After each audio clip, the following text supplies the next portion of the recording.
Hey guys, welcome to the solution of problem 17. This problem really brings together a lot of the harder trigonometry that you deal with in high school math. So we have, first of all, a potentially non-right angled triangle. So we don't know there's any right angles here. And we're also going to have to use a trig identity, right? We've got this double angle here.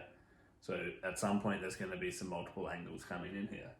So I'm actually going to give you two solutions to this problem, but both of them rely on this key of using the sine rule to work out what sine theta is. So we'll do that first, right? That's sort of the first obvious thing that you can do here, is that you're well set up to use the sine rule, right? So we know that sort of sine theta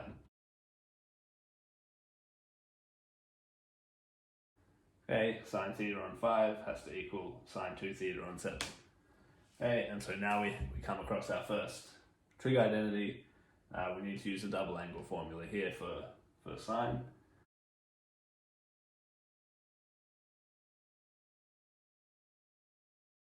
And now we know that sine theta is not 0, otherwise our angle is going to be 0.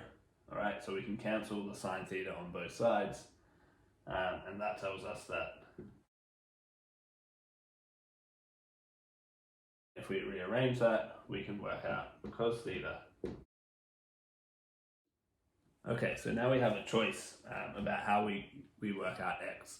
And our choice is basically whether we want to use the cosine rule or the sine rule. And so there's pros and cons for both options. So I'll show you what happens when we use the cosine rule first.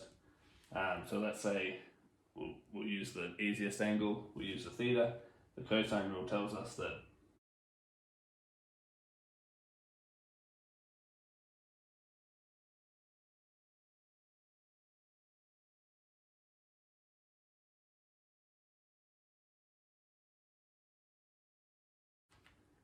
so that's what we get when we use the cosine rule.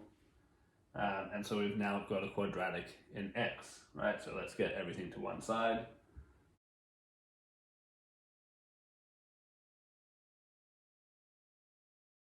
We'll get rid of this fraction because this is going to factorize.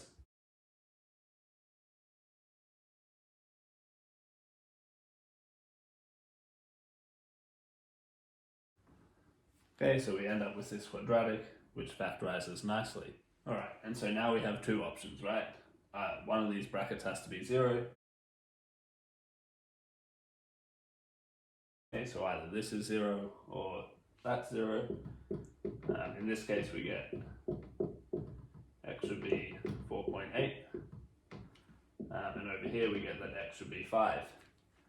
Okay, and so now we have to work out which one of those is true, or whether both of them potentially could be true.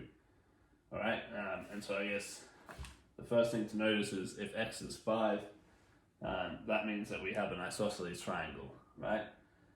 In particular, it's going to mean that this angle here is also theta.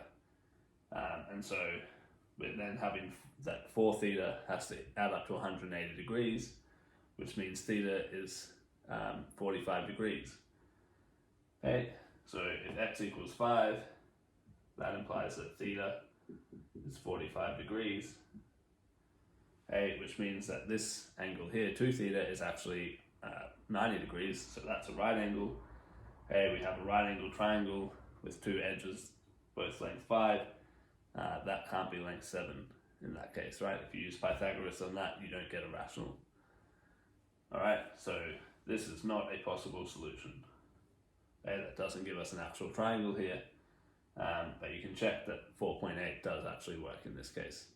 Okay, so that is our solution. So the other option we have, instead of using the cosine rule, is to use the sine rule. But when we do that, we need to use this angle here.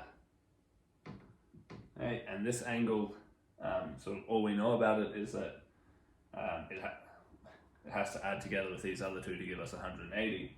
Right, so this is going to be 180 minus 3 theta, right, because the other two add up to 3 theta. Okay, so then the sine rule tells us that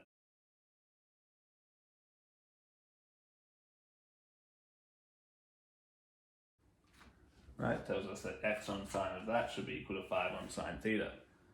Okay, and we know, so another identity that you should know is that sine of 180 minus an angle is the same as sine of that angle, right? So this is just sine of 3 theta. Okay, and we can rearrange this to get x by itself. Alright, at this point we have to use another multiple angle formula, but it's not as common as the double angle formula. In fact, you probably at some point will be asked to prove this formula separately, but sine of 3 theta can be written this way.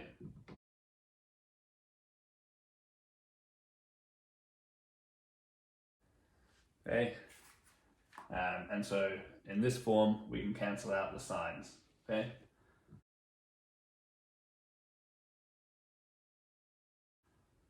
Alright, so the only thing left to do is to work out what sine squared theta is, and we can do this using the Pythagorean identity because we know what cos theta is, right?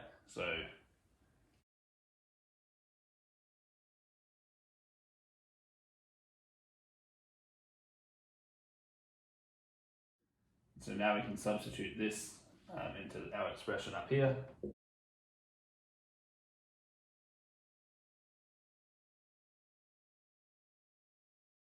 Okay, and again we get 4.8 as our solution for x.